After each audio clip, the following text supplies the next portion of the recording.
Yes, good morning. We shall begin with today's part from bio chemistry. I would like to tell you that one of my friend from USA, she has also joined our today's lecture. She is from Peru. One of my friend, she is also interesting in chemistry. So she is also accompanying with us during this lecture. So we shall start with the today's aspect, that is sodium potassium pump. Before going to start, I would like to recall some points of interest that we already covered in the last week. The last week, we have seen that the metalloporphyrins, those play a very vital role in our body metabolism, where the metalloporphyrins, they exist in two different aspects. One is a deoxyhemoglobin, another is a oxyhemoglobin. In deoxyhemoglobin, we have seen that hemoglobin molecule without oxygen is known as a deoxyhemoglobin, where it is having square pyramidal shape, paramagnetic in nature, where the big size ferrous ion could not be accommodated by the chiral ring. But when the hemoglobin molecule, one of the unit, when it accepts oxygen, which coordinated at 6 coordinating site, this oxygen acts as a strong field ligand, which can allow to pair those unpaired electrons which are present in ferrous ion, and those electrons get paired up, and hence oxyhemoglobin is a diamagnetic in contrast to the deoxyhemoglobin. Oxyhemoglobin is having octahedral shape, as we know. Now, when this oxygen ferrous ion picks up oxygen, it gets contracted and moves inside the vicinity of the chiral ring, and hence it moves the histidine group and also all other remaining heme groups, and this makes certain conformational changes in globin chain, and this increases the tendency of hemoglobin to attract oxygen. This is known as a cooperative effect, and the tendency of hemoglobin molecule decreases with a decrease in pH, that is known as a Bohr effect, as we know. Today, we are going to start with sodium potassium pump. As we know, if we take any animal cell, then inside the animal cell, there is a more concentration of sodium ions and less concentration of sodium ions outside the cell. The reverse case is observed in case of potassium ions, where potassium ions are having more concentration outside the cell and less concentration or low concentration inside the cell. Now, this sodium potassium pump makes the concentration gradient equal, and so as to make the concentration of sodium ions and the potassium ions inside and outside the cell equal, a pump that works. This pump is known as a sodium potassium pump. As we know, sodium ions are abundant inside the cell. Sodium ions are low concentration inside the cell and high concentration outside the cell. In order to make the concentration of sodium ions outside the cell and inside the cell constant, a pump works. Similarly, the concentration of potassium ions is very high inside the cell and low outside the cell. So the concentration of potassium ions is also made equal. And for this equalization of sodium ions and potassium ions, a pump works. That pump is known as a sodium potassium pump. This works, the pump works with a membrane bound enzyme sodium potassium ATPase. As we know, ATP means adenosine triphosphate containing 3 phosphorus molecules. So this catalyzes the movement of sodium and potassium in opposite direction. 2 potassium ions, they come inside the cell with the expulsion of 3 sodium ions outside the cell. Even though it is rather difficult to understand theoretically, but I am having a video of 1 minute 29 seconds where you can easily understand how the sodium potassium pump that works and how the concentration is maintained inside and outside the cell constant. Now here, whatever amount of energy that is required to make the sodium ion, potassium ion concentration same, certain amount of energy is required. And this energy is derived from the decomposition of ATP, that is adenosine triphosphate, that decomposes into ADP and P plus energy. That means adenosine triphosphate undergoes decomposition producing adenosine diphosphate, phosphorus, and certain amount of energy is released. With this energy, these changes take place. That means sodium ions are expelled out while potassium ions, they are released inside the cell. In order to make the transportation active, the membrane of cell, what we call as a cell membrane, this cell membrane has certain parts. Those parts are known as the carriers or enzymes, which act as a carriers, or they act as an agency to carry sodium ions outside the cell and to release potassium ions inside the cell. This is known as a carrier protein, which is present in the cell membrane, which ensures the active transport of sodium and potassium ions across the cell membrane. This carrier protein has 2 alpha subunits and 2 beta subunits. The alpha subunits are big in size, having molecular weight 95,000, and 2 beta subunits, which are comparatively small in size, having molecular weight 40,000. In this case, due to the energy that is released due to decomposition of ATP into ADP plus P plus E, so with this energy, certain conformational changes takes place and the ions moves in opposite direction. Let us see how the sodium potassium pump works. That I would like to show you by giving certain diagrammatic representation. Just take a look at this point. See this. Now, just now I have mentioned that the carrier protein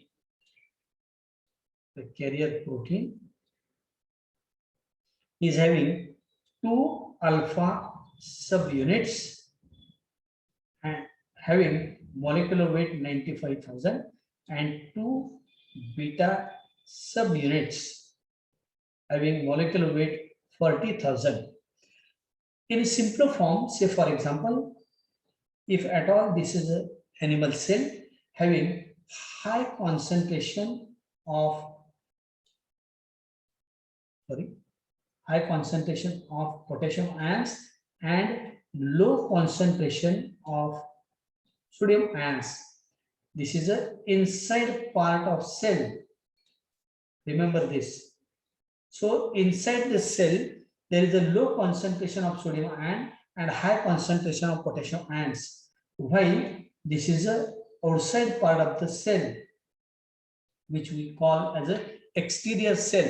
Here, exact reverse position is there. So outside the cell, very high concentration of sodium ions is there and low concentration of potassium ions are there. So here, these ions, they migrate through this cell membrane where these alpha and beta subunits are present. In simpler form, I would like to show here the alpha subunits and the beta subunits like this. Say for example, these can be shown like this. These are alpha subunits. Here, say for example, this is cell membrane. It is having also very small beta subunits. So these are known as a beta subunits. So the alpha and beta subunits are placed in such a way that the alpha subunits, they open inside, while the beta subunits, they open outside the cell.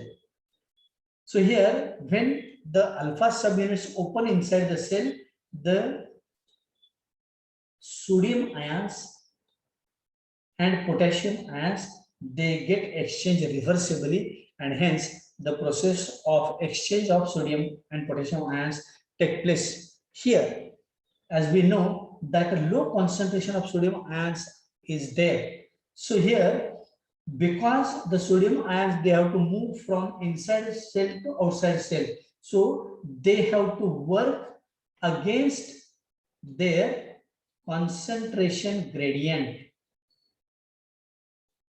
How the concentration gradient takes place? Normally, the high concentration sodium ions and the low concentration sodium ions are there. But here, from low concentration to high concentration, the sodium ions have to move.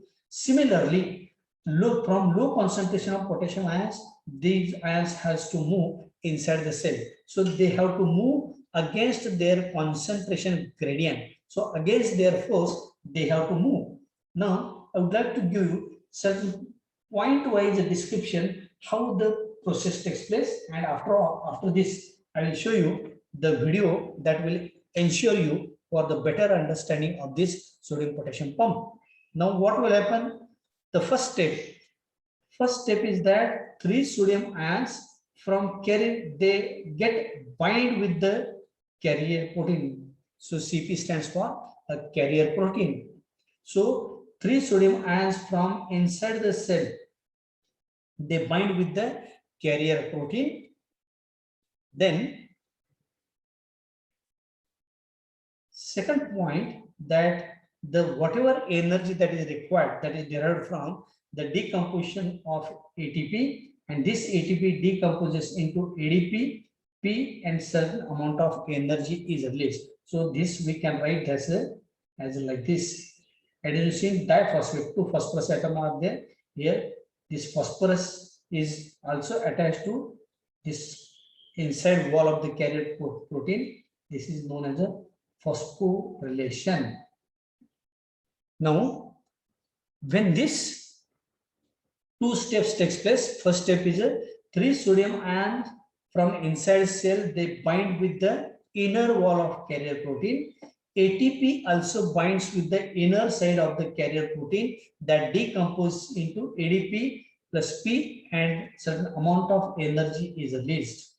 Now, the third point, with this energy, the carrier protein undergoes change of sites, that is known as a eversion.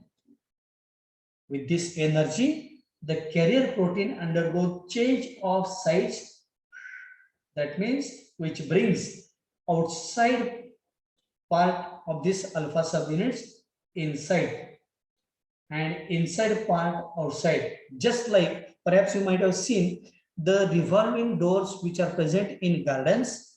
Suppose if a person enters from one end inside the garden, at the same time the opposite side of this revolving door that brings the inside person outside. So similar type of phenomenon takes place. So with this energy, the carrier protein undergoes the change of sites, that is known as eversion, which makes outside part inside. That means the whatever ions those are present, those are outside, and those are brought inside the cell. Now, fourth point is that now here, because of this eversion process, the sodium ions, those are released outside. That means 3 sodium ions, those are released outside the cell. At the same time, 2 potassium ions, they also bind with the outer wall of the carrier protein. Then the phosphorus which was present here after decomposition, this phosphorus is released inside the cell. This is known as a dephosphorylation. So release of phosphorus inside the cell is known as a dephosphorylation, and at the same time, the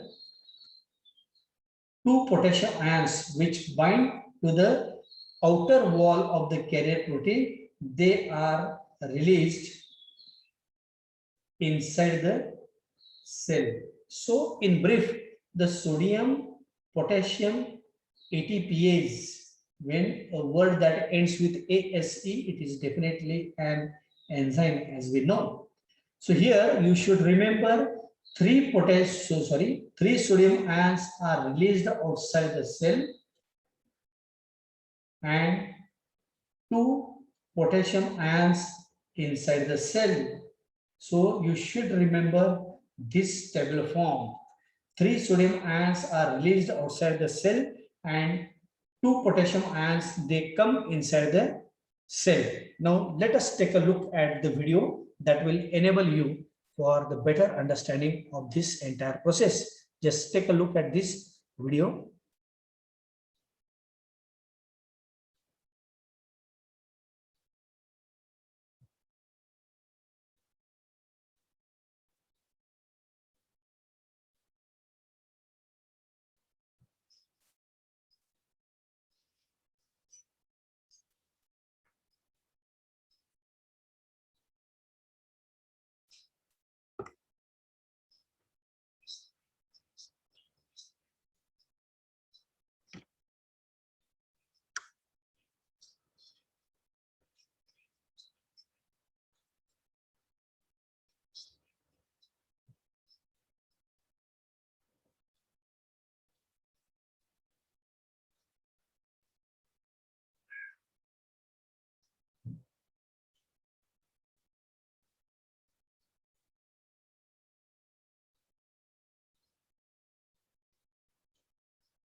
So we have seen that the concentration of sodium ions inside the cell is low and outside the cell it is very, very high. And the 3 sodium ions, they bound with the inner side of the carrier protein and they are released outside the cell, which is known as eversion. And at the same time, 2 potassium ions from outside the cell fluid, they bind with the carrier protein and they are released inside the cell. I have just mentioned in the beginning that the transportation of sodium and potassium ions, they have to take against their concentration gradient. That means from the low concentration to high concentration. For sodium and potassium ion, you have to just remember that the pumping of sodium ions outside the cell and release of potassium ions inside the cell, it is just like a phenomenon of revolving door that is present in garden or in certain cases. So it is just like the process of revolving door, which releases 3 sodium ions outside the cell, 2 potassium ions inside the cell. So with this part, we have finished our topic that is named as the bioinorganic chemistry. We shall proceed further with the paper number 16, that is industrial chemistry, where I am dealing with one very important topic, that is the manufacture of inorganic heavy chemicals, wherein we are going to study the actual process of manufacture of heavy chemicals. I would like to give more emphasis on the word heavy chemicals. The word heavy chemical does not mean that these chemicals are heavier in weight. Irrespective of weight, these chemicals, the heavy chemical word describes that those chemicals which are manufactured and consumed on large commercial scale, all such chemicals are known as the heavy chemicals. So the chemicals which are manufactured and consumed on large commercial scale are known as the heavy chemicals. As we know, there are 4 heavy chemicals, those are included in your syllabus. First is a sulfuric acid by contact process, which is very, very important from the examination point of view. Secondly, we are going to study the manufacture of ammonia by Haber's process, then sodium carbonate by Solvay ammonia process, and fourth is a nitric acid by Ostwald's process. All these manufacturing processes, those we have to carry out in two important steps. In the first step, the physical chemical principles are to be studied. What are the physical chemical principles? The physical chemical principles involves the effect of temperature, pressure, catalyst, time of contact, and the concentration of the reacting molecules. So by maintaining all the reaction conditions, we can obtain a quality and quantity of the required product. This is known as a physico-chemical principle. So physico-chemical principles involve the effect of pressure, temperature, catalyst, time of contact, and the concentration of the reacting molecules. And in the second part, actual plant and process is to be studied. So if we take, for instance, the first acid, that is a sulfuric acid by contact process. The process is named as a contact process because here the reactant molecules, they come in intimate contact with the catalyst, and hence it is known as a contact process. In the early days, sulfuric acid was manufactured by using lead chamber process. In that process, the catalyst used was nitric oxide, that is NO. But to obtain such nitric acid catalyst, nitric oxide catalyst, the process was very costly. So if such a costly catalyst, if it is used during the manufacturing process, then the cost of manufacture of the end product will be also very high. So every industry thinks of two important points. One point is that the quality and quantity of the product, and second, which is very important from the industry point of view, that the process should be economical. So in order to bring down the cost of manufacture of sulfuric acid, nowadays the lead chamber process is outdated. All over the world, sulfuric acid can be manufactured by using the only process that is known as a contact process. I am having the video which I am going to show you in due course of time, which ensures you for the better understanding how manufacturing in industry actually takes place. Now, if we look at the physico-chemical principle, then for every manufacturing process, there is a fundamental or skeletal reaction without which the product is not possible. Now, if we look at the physico-chemical principles, then see here, I'm going to show you how the physico-chemical principles those work. So under paper number 16, we are studying the topic heavy chemicals. Here we are going to study first chemical, sulfuric acid by contact process. As we know, we have to study this process in two parts. In the first part, we are going to study the physico-chemical principles. And in the second part, we are going to study the actual plant and process. By maintaining the physico-chemical principles, we have to see the plant and process. Now, first of all, the physico-chemical principle. Now, before going to start with the physico-chemical principles, one has to see the basic or skeletal equation. Here, the skeletal equation for the manufacture of this sulfuric acid by contact process involves the basic equation, that is sulfur dioxide with atmospheric oxygen in presence of vanadium pentoxide as a catalyst. The temperature is 425 to 450 degrees centigrade. Then we get sulfur trioxide. Here, around 189 kilocalories of heat is evolved. Hence, the forward reaction is an exothermic reaction. Now, this is a main or fundamental equation by which sulfuric acid can be manufactured. Now, what are the characteristic features of this equation? The characteristic features of this equation is that here this process of conversion of sulfur dioxide into sulfur trioxide, this process is a reversible. The process is reversible. Secondly, second characteristic, the reaction is almost exothermic. That means the forward reaction process with the release of energy, and hence it is known as an exothermic reaction.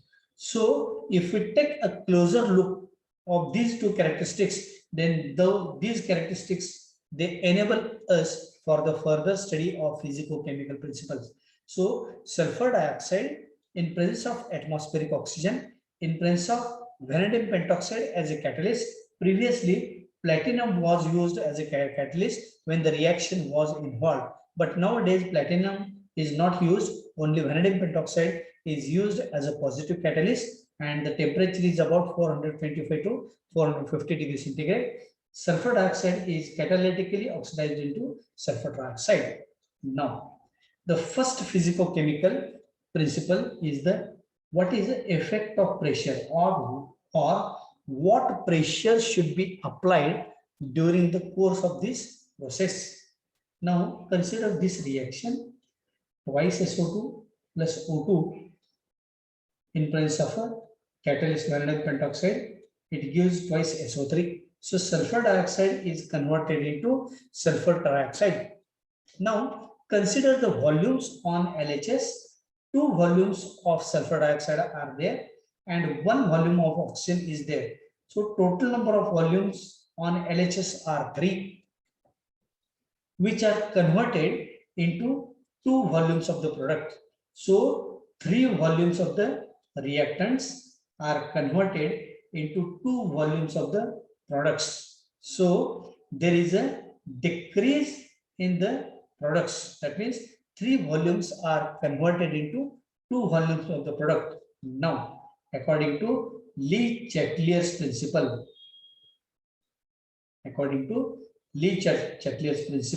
it is seen that whenever there is a reduction in volume of the product takes place, increase in pressure should favor the formation of sulfur trioxide. So according to this Le Chatelier's principle, whenever there is a decrease in the volume of the products is taking place, we have to increase the pressure on the reactant molecules. Now the reactant molecules, say for example, this is a surface of vanadium pentoxide catalyst, and sulfur dioxide and oxygen molecules are temporarily adsorbed on the catalytic surface. Now, if we increase the pressure on the reactant molecules, then there is a possibility that the unreacted sulfur dioxide and oxygen, they form an invisible layer on the surface of a catalyst, which may inactivate the activity of the catalyst, or this process is known as a poisoning of a catalyst. So in order to avoid the poisoning of a catalyst, we have to calculate the appropriate pressure, and it is found that the pressure of about 1.5 to 2 atmospheres is used. So increase in pressure probably increases the thickness of the surface of the catalyst, and hence in order to avoid the poisoning of a catalyst and inactivation of the catalyst, the pressure of the order of 1.5 to 2 atmospheres is used. This is about the effect of pressure. So when studying the effect of pressure, you should remember Le Chatelier's principle, and there is a decrease in volume of 3 volumes of the reactants converted into 2 volumes of the product. Now, second part is known as a second physicochemical principle is known as a what is the effect of temperature on the overall reaction. Now, as we have seen from the reaction itself, that the reaction is exothermic.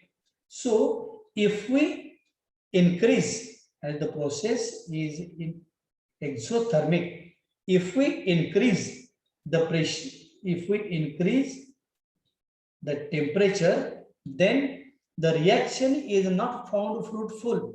So because the reaction or the formation of sulfur trioxide itself is an exothermic reaction, and hence by increasing the temperature no fruitful results are obtained. So at a very low temperature better yield of sulfur dioxide is obtained. So the yield of sulfur dioxide is a maximum when we maintain the temperature of about 425 to 450 degrees centigrade. I would like to show you this in the form of a graphical representation. Say for example, this is a percentage conversion of sulfur dioxide into sulfur trioxide. This is 0%, 50% conversion and 100% conversion against the temperature in degrees centigrade. So if we plot theoretically here, because so many scientists were working, so here 400, 600, 800, 1000. So 400 degrees centigrade, then 600 degrees centigrade, 800 degrees centigrade, and 1000 degrees centigrade. Now, here, when the temperature, this is a temperature curve that I would like to show you here, like this. Now, what does this graph indicates? Here, say for example, if the temperature is about 1000 degrees centigrade, we can obtain only about 10 to 12% of sulfur dioxide from the given quantity of sulfur dioxide. If we still decrease the temperature at about 800 degrees centigrade, we obtain around 38% conversion of sulfur dioxide from the given quantity of sulfur dioxide.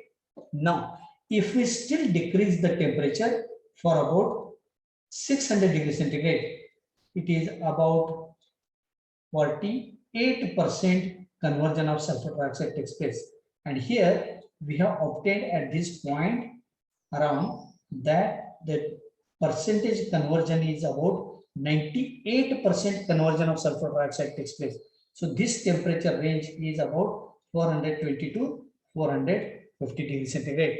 So this graph shows us that decrease in temperature favors the formation of or favors the conversion of sulfur dioxide. So at low temperature, better yield of sulfur dioxide is obtained.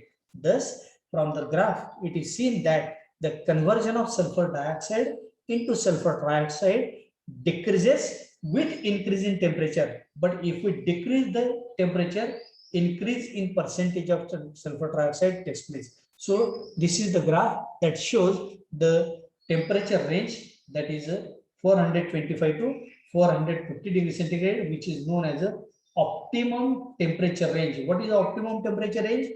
Below 425 or above 450, the reaction is not found successful. So we have to maintain nevertheless the temperature between 425 to 450 degrees centigrade. This is known as the optimum temperature range. So less than 1 minute is left. You have to click once again the